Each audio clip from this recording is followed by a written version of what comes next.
Hello दोस्तों, ये अपने इस चैप्टर का लास्ट टॉपिक अपन ले रहे हैं। इसमें ये लास्ट टॉपिक है अपना परावर्तक दूरदर्शी। हम पढ़ रहे थे प्रकाशिक उपकरण। प्रकाशिक उपकरण में दूरदर्शी चल रहा था। दूरदर्शी में पहला प्रकार अपवर्तक दूरदर्शी मैंने आपको पढ़ाया। दूसरा प्रकार आता है परावर्तक दूरदर्शी। तो परावर्तक दूरदर्शी को आप पढ़ने जा रहे हैं ध्यान से, है ना। तो परावर्तक दूरदर्शी को यदि आप पढ़ते हैं तो ये औरों की तरह इतना टिपिकल नहीं है, सिंपल है ना। बस रे डायग्राम थोड़ा सा टिपिकल पड़ेगा, बाकी ज़्यादा लेंदी टॉपिक नहीं है, ठीक है। संयुक्त सूक्ष्मदर्शी और अपवर्तक दूरदर्शी लेंदी टॉपिक थे, तो इसे आप गौर से देखें मैं क्या बताना जा रहा हूँ। परावर्तक दूरदर्शी, सबसे पहली बात तो परावर्तक दूरदर्शी जो है वो क्यों उपयोग में लिया गया कि जो अपवर्तक दूरदर्शी है उसमें हमने देखा था कि जो अभिदृश्यक लेंस है उस अभिदृश्यक लेंस का द्वारक जो होगा, द्वारक वो क्या होगा बताओ, बड़ा होना चाहिए। अभिदृश्यक लेंस का जो द्वारक है वो द्वारक क्या होना चाहिए बताओ, बड़ा होना चाहिए। किसके लिए? जो अपनी वस्तु है, दूरस्थ स्थित जो वस्तु है उस वस्तु का प्रतिबिंब चमकीला और बड़ा बनाने के लिए, ठीक है।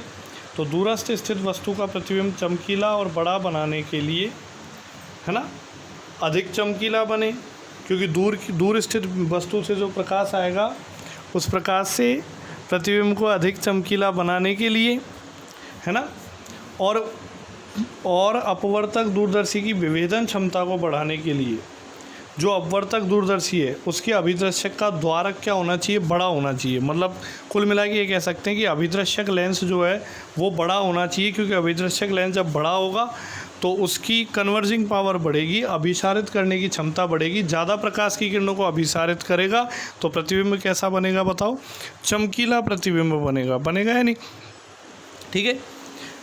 तो ये चीज़ आपको दिमाग में रखनी है कि अपवर्तक दूरदर्शी जो है उस अपवर्तक दूरदर्शी से चमकीला प्रतिबिंब बनाने के लिए और दूरदर्शी की विभेदन क्षमता आप नेक्स्ट चैप्टर में पढ़ेंगे क्या होती है। विभेदन क्षमता होती है दो दूरस्थ स्थित बिंबों के प्रतिबिंबों को अलग अलग देखने की क्षमता। वो नेक्स्ट चैप्टर में आपको क्लियर हो जाएगा। बस आप तो ये ध्यान रखें कि अपवर्तक दूरदर्शी से चमकीला प्रतिबिंब बनाने के लिए और दूरदर्शी की विभेदन क्षमता बढ़ाने के लिए क्या होना चाहिए कि जो अपवर्तक दूरदर्शी है उसका द्वारक, उसके अभिदृश्यक का द्वारक बड़ा होना चाहिए। जो बड़ा सा अभिदृश्यक लेंस है उस अभिदृश्यक लेंस का द्वारक बड़ा होना चाहिए। द्वारक मतलब उसका आकार बड़ा होना चाहिए, ठीक है। तो अगर उसका आकार बड़ा बनाएंगे तो बड़े आकार का लेंस बनाना कठिन होता है ना, लगभग नामुमकिन सा है, क्योंकि दूरदर्शी में अगर बहुत बड़े आकार का लेंस बनाएंगी तो वो लेंस किनारों पे से पतले होते हैं, बीच में से मोटे होते हैं, है ना। तो ऐसे लेंस बनाना क्या होता है, थोड़ा कठिन होता है। कठिन क्या मतलब, नामुमकिन सा होता है, ये मान के चलो, ठीक है। तो बड़े आकार का अभिदृश्यक लेंस बनाना संभव नहीं है। फिर भी हम चाहते हैं, बड़े आकार का अभिदृश्यक लेंस बनाना संभव नहीं है, फिर भी हम चाहते हैं कि दूरदर्शी की विभेदन क्षमता बढ़ जाए, है ना, और अधिक चमकीला प्रतिबिंब बने। तो हमने क्या किया कि उस अभिदृश्यक लेंस की जगह पे एक हमने बड़ा अवतल परवलयाकार दर्पण यूज़ में लिया, परवलयाकार अवतल दर्पण यूज़ में लिया, ठीक है। तो यहाँ पे परावर्तक दूरदर्शी में हमने क्या किया कि जो अभिदृश्यक लेंस है उस अभिदृश्यक लेंस की जगह पे हमने एक अभिदृश्यक दर्पण यूज़ में लिया, है ना, एक परवलयाकार अवतल दर्पण यूज़ में लिया। इसको अपन अभिदृश्यक दर्पण भी कह सकते हैं, बड़े आकार का, ठीक है। तो बड़े आकार का दर्पण यूज़ में लिया, ठीक है। तो बड़े आकार का दर्पण यूज़ में लिया, इसको हम बोलेंगे अभिदृश्यक दर्पण, ठीक है।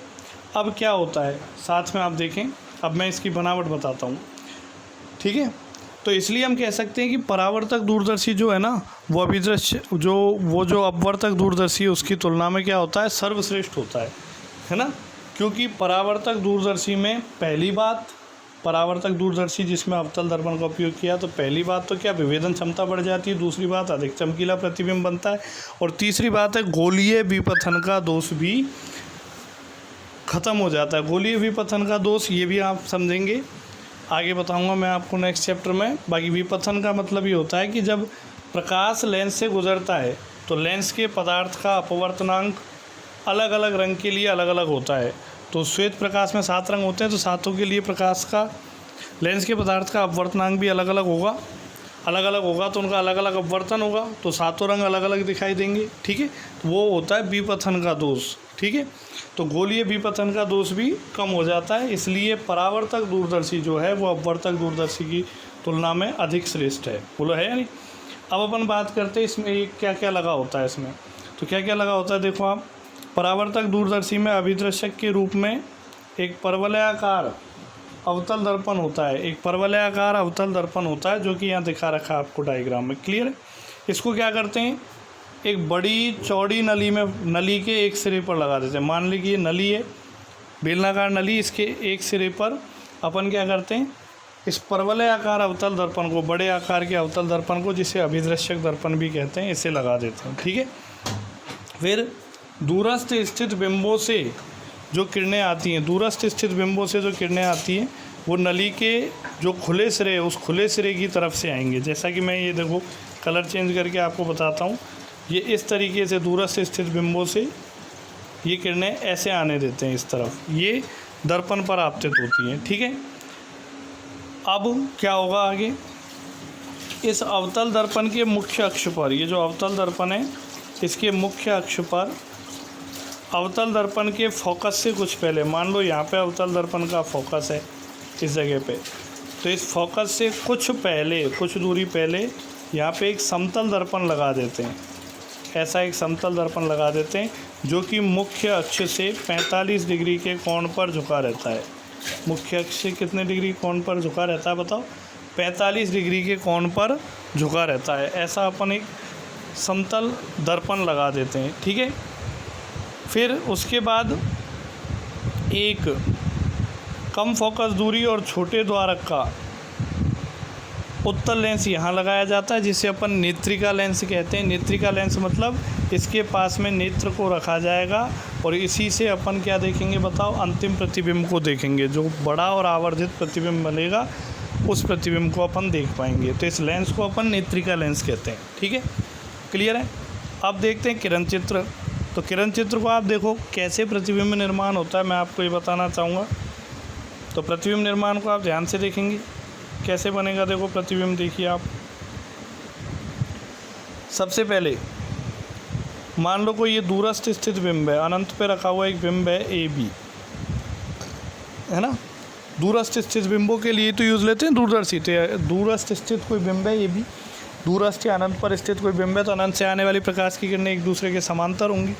तो यहाँ से समांतर प्रकाश की किरणें आपतित होंगी। आप देख पा रहे हैं एक प्रकाश की किरण इस तरीके से आई है और एक प्रकाश की किरण इस तरीके से आई। ये वाली पोल पर जा रही है, ध्रुव पर जा रही है, अवतल दर्पण के ध्रुव पर। ये वाली किरण, नीचे वाली किरण ध्रुव पर आपतित हो रही है, दूसरी वाली किरण अवतल दर्पण पर कहीं भी आपतित हो रही है। ठीक है, अब जो किरण ध्रुव पर आपतित होगी, जितने कोण पर आपतित होगी उतने कोण पर परावर्तित हो जाएगी, इधर हो जाएगी या नहीं। और दूसरी किरण यहाँ से परावर्तित होगी और दोनों इस तरफ आगे बढ़ेंगी, यहाँ बढ़ेंगी या नहीं। ठीक है, जब दोनों यहाँ बढ़ेंगी तो आप देख पा रहे हो कि रास्ते में ये क्या लगा हुआ है बताओ, रास्ते में ये समतल दर्पण लगा हुआ है ना, ये वाला दिख रहा है आपको, ये समतल दर्पण लगा हुआ है। ठीक है, ये क्या है, फोकस से कुछ पहले लगा हुआ है। ये जो फोकस है अपना, इस फोकस से कुछ पहले ही लगा हुआ है। ये फोकस जो है इससे कुछ पहले ही लगा हुआ है। तो क्या होगा बताओ कि ये जो किरणें हैं ना, ये जो किरणें फोकस से कुछ पहले लगा हुआ है, तो ये जो किरणें हैं ना, ये किरणें क्या होंगी बताओ, फोकस पर मिलने से पहले ही इस समतल दर्पण से परावर्तित हो जाएंगी। तो ये समतल दर्पण से परावर्तित होने के बाद किधर जाएंगी आप बताओ। तो ये समतल दर्पण परावर्तित होकर एक किरण तो ऐसे आएगी और दूसरी किरण इस तरीके से आएगी। अब ये दोनों किरणें एक दूसरे को कहाँ काटती हैं आप देखो गौर से। तो ये दोनों किरणें एक दूसरे को इस बिंदु पर काटती हैं। यहाँ पे अपवर्तन के बाद ये दोनों किरणें एक दूसरे को इस बिंदु पर काटती हैं। तो इस बिंदु पर ये प्रथम प्रतिबिंब बनता है। आप ये प्रथम प्रतिबिंब को देख पाएंगे। मैं कौन से कलर से आपको दिखाऊं, येलो कलर से दिखाता हूं। ये प्रथम प्रतिबिंब बना, ये वाला, ये इसका नाम रखा है अपन ने ए डैश और बी डैश। तो अपवर्तन के बाद पहली बार ये किरणें यहाँ पे मिलती हैं, तो प्रथम प्रतिबिंब ये बनता है ए डैश बी डैश। बोलो बनता है या नहीं। तो प्रथम प्रतिबिंब अपना बना ए डैश बी डैश बना। अब ये जो प्रतिबिंब है ये इस नेत्रिका लेंस के लिए, अब इसी को ध्यान में रखना है बस। अब ये जो प्रतिबिंब, मैं बाकी सब मिटा रहा हूँ, आप गौर से देखिए, ये मैंने मिटा दिया। अब केवल इस प्रतिबिंब को ध्यान रखना है, A डैश B डैश। अब ये प्रतिबिंब जो बनाए, ये नेत्रिका लेंस के लिए, इस नेत्रिका लेंस के लिए बिंब की तरह कार्य करेगा, ठीक है। ये जो नेत्रिका लेंस है इसके लिए बिंब की तरह कार्य करेगा। तो इससे आने वाली प्रकाश की किरणें, वही किरणें पहले की तरह आ रही हैं, जैसे पहले आ रही थी। ये किरणें आगे बढ़ेंगी, यहाँ पे आएंगी, ऐसे इस जगह आएंगी। ये अपवर्तन के बाद एक इधर चली जाएगी और एक इधर चली जाएगी, चल जाएगी या नहीं। तो ये जो किरणें अपवर्तित होकर आँखों पे ऐसे जाएंगी, ये किरणें आगे तो कहीं नहीं मिलेंगी, लेकिन जब इन्हें डॉट डॉट करके पीछे बढ़ाया जाएगा तो पीछे यहाँ जाके मिलेंगी, इस जगह जाके मिलेंगी। तो यहाँ जाके जब मिलेंगी तो ये मुख्य अक्ष हो गई आपकी, ये उत्तल लेंस की मुख्य अक्ष। तो यहाँ पे मिलेंगी तो मुख्य अक्ष पे ये वाला प्रतिबिंब बनेगा, ये वाला, जिसका नाम अपन लिख सकते हैं A double dash B double dash. आप देख पा रहे हो, ये अंतिम प्रतिबिंब बनेगा। और ये अंतिम प्रतिबिंब कैसा होगा बताओ? वस्तु से बड़ा होगा या नहीं? आभासी होगा, सीधा होगा, ठीक है। आभासी, सीधा और वस्तु से बड़ा प्रतिबिंब प्राप्त होगा। तो इस तरीके से अपन दूरस्थ स्थित बिंबों का प्रतिबिंब परावर्तक दूरदर्शी की सहायता से बना सकते हैं। आपको विशेष ध्यान रखना है, बोर्ड एग्जाम में आया हुआ क्वेश्चन है ये, कि परावर्तक दूरदर्शी अपवर्तक दूरदर्शी की तुलना में क्यों श्रेष्ठ है। मैंने कारण बता दिए। एक तो परावर्तक दूरदर्शी में अभिदृश्यक के रूप में अवतल दर्पण काम में लेते हैं, बड़ा परवलयाकार अवतल दर्पण। जिससे क्या होता है बताओ? जिससे गोलीय विवर्तन का दोष कम हो जाता है, अधिक चमकीला प्रतिबिंब प्राप्त होता है और दूरदर्शी की विभेदन क्षमता भी बढ़ जाती है, ठीक है। इसी के साथ ये चैप्टर अपना कंप्लीट होता है। आप इसको फिर से रिवाइज़ करें और ढंग से याद करें, ठीक है। आज के लिए इतना ही।